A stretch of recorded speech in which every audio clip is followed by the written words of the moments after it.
નમસ્તે મિત્રો, આજે સંવિધાન દિવસ.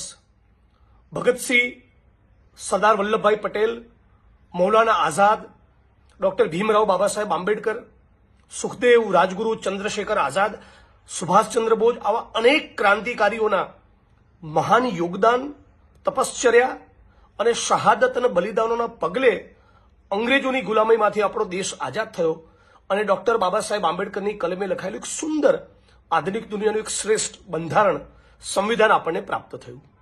પણ સવાલ એ છે કે આપણા ગુજરાતમાં, આપણે જેને ગાંધી અને સરદારનું ગુજરાત કહીએ છીએ, એવા આપણા ગુજરાતમાં શું કાનૂન પ્રમાણે, બંધારણ પ્રમાણે, સંવિધાન પ્રમાણે રાજ્યનું શાસન ચાલી રહ્યું છે? ના. જો બંધારણ પ્રમાણે શાસન ચાલતું હોત તો ગુજરાતની 6.5 કરોડ 7 કરોડ જનતાનું ઇન્સલ્ટ કરીને, મતલબ કે તમે તોડી લો એવો રાજ્યની સરકારનો એટીટ્યુડ છે. તમે બોલે રાખો, તમે લખે રાખો, તમે મીડિયામાં બાઇટ્સ આપો, અમારા પેટનું પાણી નહીં હલે.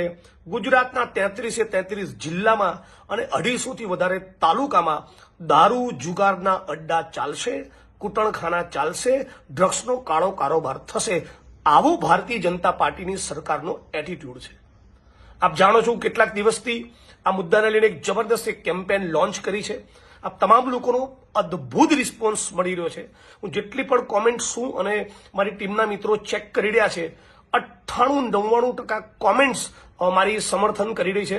આપનો બધાનો દિલથી આભાર માનું છું.